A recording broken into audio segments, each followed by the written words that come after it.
Hello everybody, this is Professor Jing.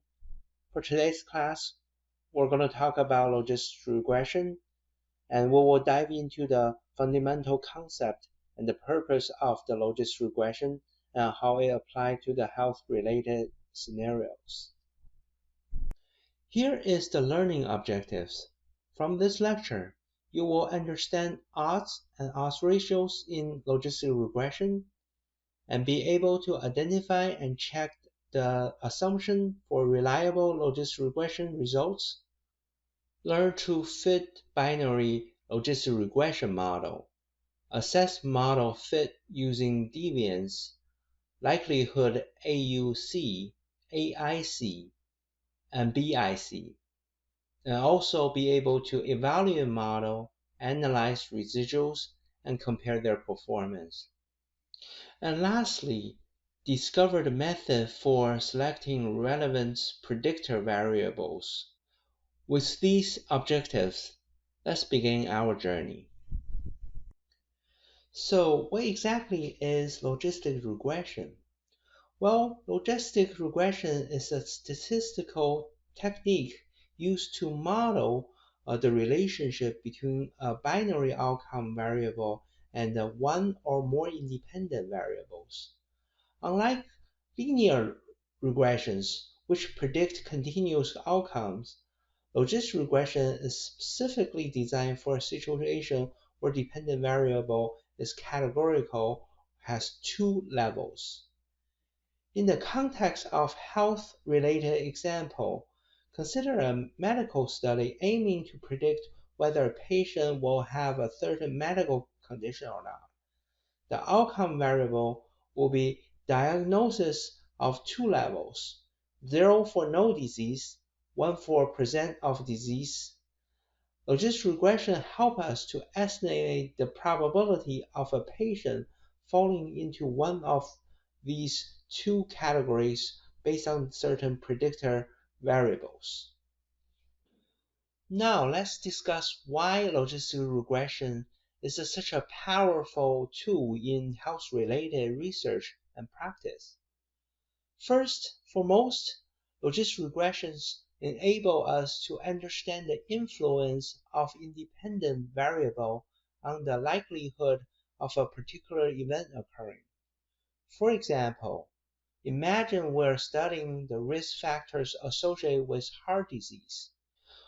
We could use logistic regression to analyze how variables like age, cholesterol level, and blood pressure impact the likelihood of a person developing heart disease. Secondly, logistic regression allows us to make predictions and classify individuals into different groups based on the model calculated probabilities. In the health domain, this capability is extremely valuable. Let's say that we want to identify patients' risk of diabetes. By using logistic regression and considering factors like family history, body mass index, and blood sugar level, we can predict the probability of individuals developing diabetes and take preventive measures accordingly. Lastly, logistic regression plays a significant role in the medical research area, where control experiment may not be always feasible or ethical. By analyzing existing data, we can uncover the association between risk factors and disease, and paving the way to targeted interventions and better patient outcomes. In logistic regression, we often encounter categorical outcomes, such as yes or no, or success or failure. To make sense of these outcomes, we use odds. So what exactly are odds? Well, in simple terms, odds represent the likelihood of an event happening compared to the likelihood of its not happening. For example, let's consider the output of flip a coin. The odds of getting heads will be the probability of getting heads divided by the probability of getting tails. If the probability of getting heads is 0.5 or 50%, then the odds of getting heads will be 0.5 divided by 0.5, which is equal to 1. Now that we understand the odds, let's move to the odds ratio. The odds ratios are essentials in logistic regression as they allow us to compare the odds of an event happening between two groups or two conditions. To calculate the odds ratio, we take the odds of event in one group, let's call it group A, and divide by the odds of event in another group, which is called group B. Interpreting odds ratio is crucial for understanding the impact of independent variable on the odds of outcomes in logistic regression. Here is how we interpret odds ratio. First, the odds ratio of 1 indicates no effect. It means that the odds of event happen are the same for both group A and group B. Second, the odds ratio greater than 1 suggests that there is a positive effect. In this case, the odds of event happening are higher in group A compared to group B. This indicates that the presence of group A is associated with increased likelihood of event occurring. In the case where the odds ratio is less than 1, it's suggesting that there is a negative effect. Here, the odds of event happening are lower in group A compared to group B. This indicates that the presence of group A is associated with a decreased likelihood of event occurring. For example, suppose we're studying the effectiveness of a new drug, group A, compared to a placebo, group B, in treating a medical condition. An odds ratio of 2 will mean that the odds of improvement are 2 times higher for patients in drug group compared to the placebo group. Next, let's talk about the model assumption. The first assumption we will discuss the linearity of logit. Remember, the logit is simply the natural log of the odds, which is the ratio of probability of event occurring to the probability of its not occurring. In logistic regression, we assume that the relationship between the independent variable and the logit of the dependent variable should be linear. This means the logit should be changed proportionally with the changes in the independent variable. However, sometimes the relationship can be nonlinear. In such cases, we can explore using techniques like polynomial terms or spline functions to capture the nonlinearity effectively. Moving on to the second assumption, which is the independence of arrows. It is essential that the observations in our data set are independent of each other. Independence really means that the arrow or the residual of one observation should not be influencing the arrows of the other observations. In simpler terms, the outcome of one case should not be related to the outcome of the other. Independence is often assumed to satisfy when dealing with data that is collected through random sampling or experimental design. The third assumption is no multicollinearity. This assumption is concerned with the relationship between our independent variable. We want to avoid situations where two or more independent variables are highly correlated. So high multicollinearity can be challenging to distinguish the individual effect of each individual variables on the dependent variable. To assess multicollinearity, we can use measures like variance inflation factor VIF and correlation metrics to identify highly correlated predictors.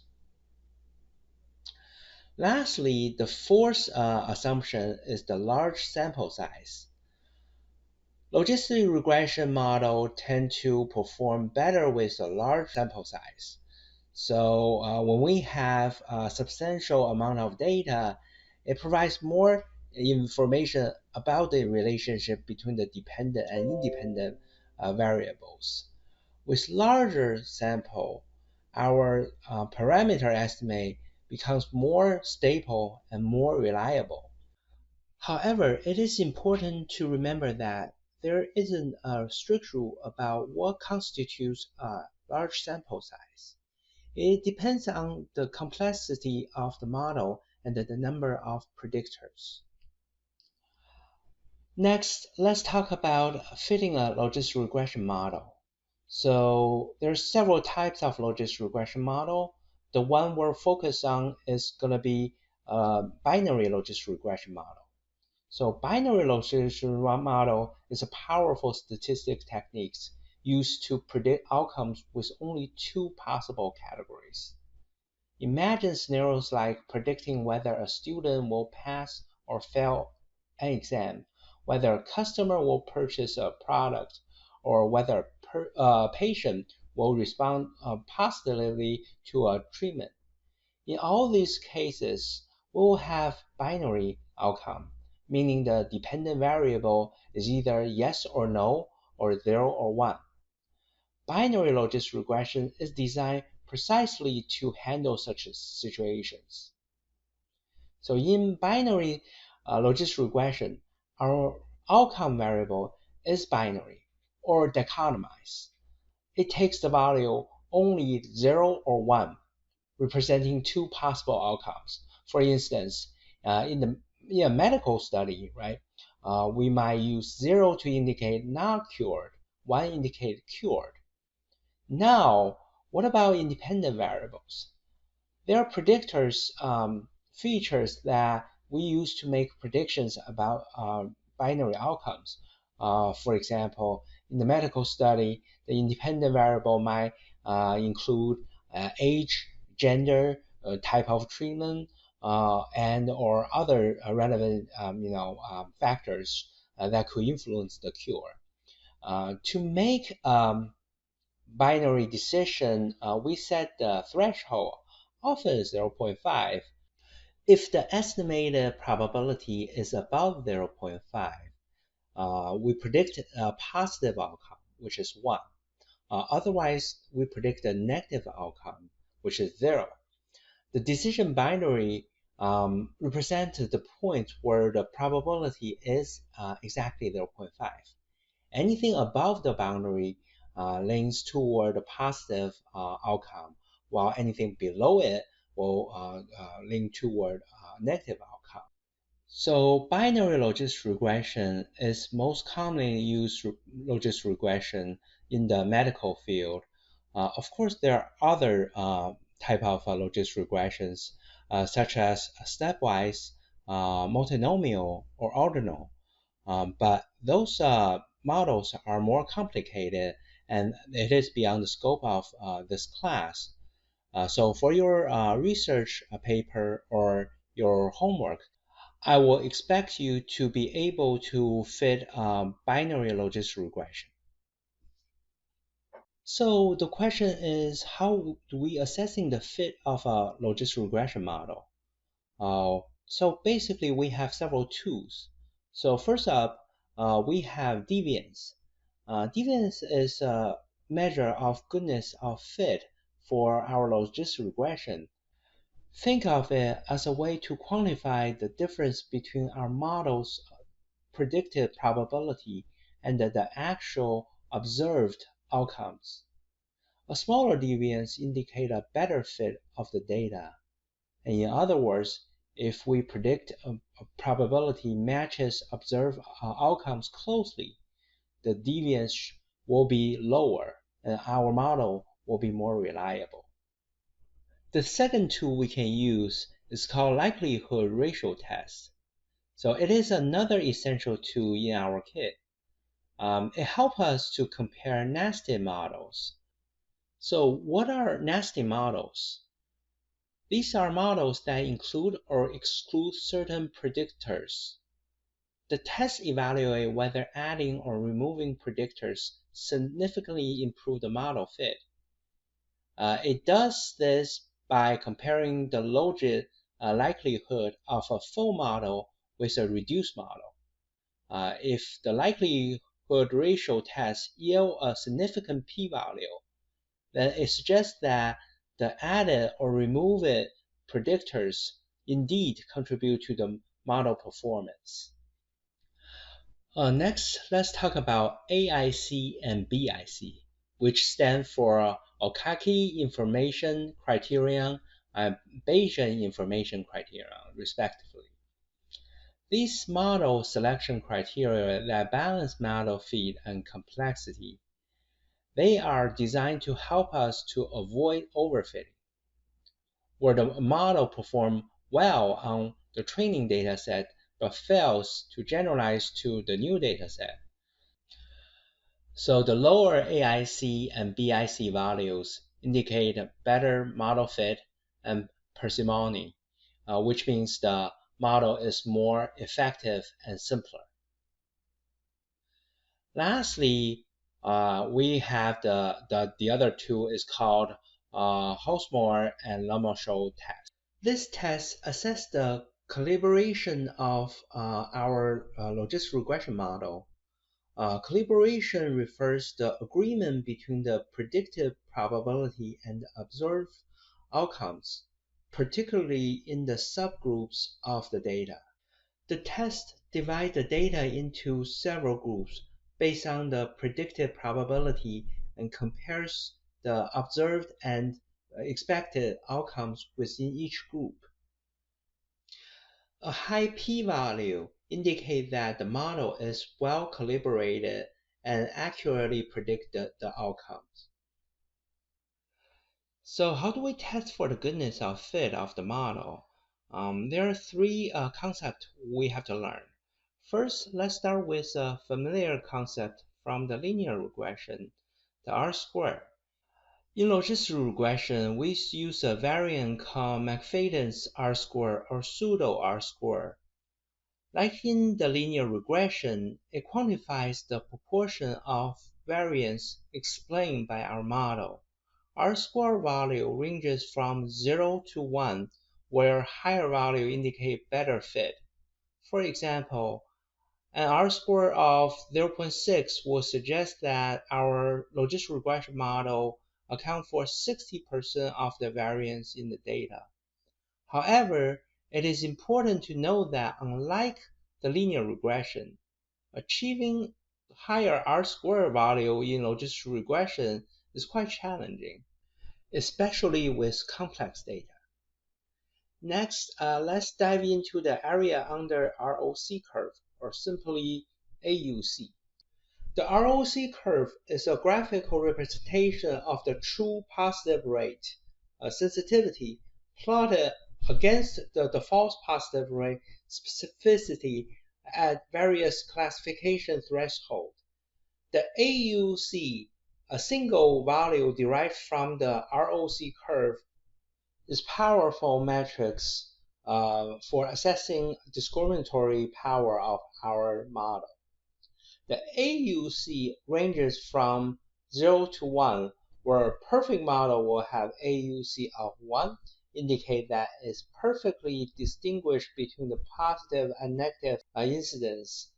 On the other hand, random guessing results in an AUC of 0.5 indicate no discriminatory power. Therefore, the closer the AUC is to 1, the better our model performs at separating classes. The ROC curve itself is an invaluable tool for model evaluation. It allows us to visualize the trade-off between sensitivity and specificity at different classification thresholds. By adjusting the threshold, we can control the balance between false positive and false negative according to the specific needs of our model application. For instance, in a medical diagnosis scenario, we might prioritize sensitivity to correctly identify as many true positives as possible. Alternatively, in fraud detection, we might favor specificity to minimize the false positive and avoid false alarms. So how do we diagnose the models? There are three ways. So the first way is perform a residual analysis. So residuals are the differences between the observed and predicted value in our logistic regression model. By examining these residuals, we can gain valuable insight into the model's performance. Two crucial aspects to consider are homostaticity and normality of residuals. For homostaticity, we want residuals to have constant variance across all levels of predictors. Scatter plot of residual against predicted probability can help us identify any patterns in variance. If we see a fan-like shape, we suggest non-constant variance, which might require further investigation. For the normality of residuals, logistic regressions assume that residuals follows a normal distribution. We can use various statistics tests and visualization like QQ plot to assess whether the residual meet the assumption. A departure from normality will impact the model accuracies. Then the other way we should look at the model diagnosis is looking at the outlier and influential points. So outliers are the data points that uh, deviates the significance from overall pattern of the data. In logistic regression, outliers can influence the coefficient and consequently the model predictions. It is crucial to detect and address these outliers. So first is to identify the outliers. So there are various methods to detect outliers, such as looking at standardized residuals or leverage values. Uh, Points with extreme residuals or leverage values may be potential outliers. So what is the impact of outliers? Well, outlier can exert undue influence on the models, leading the biased estimates and reduce the model accuracy. Properly handling outlier can improve the model performance. And last, so let's talk about leverage and Cook's distance. Leverage points are observations that have an extreme value on one or more predictors. Cook's distance measures the influence of each observation on the entire model. Both of these are essential in identifying influential observations. So why do we need to look at the leverage points? Well, the observation with high leverage can substantially impact the model's coefficient.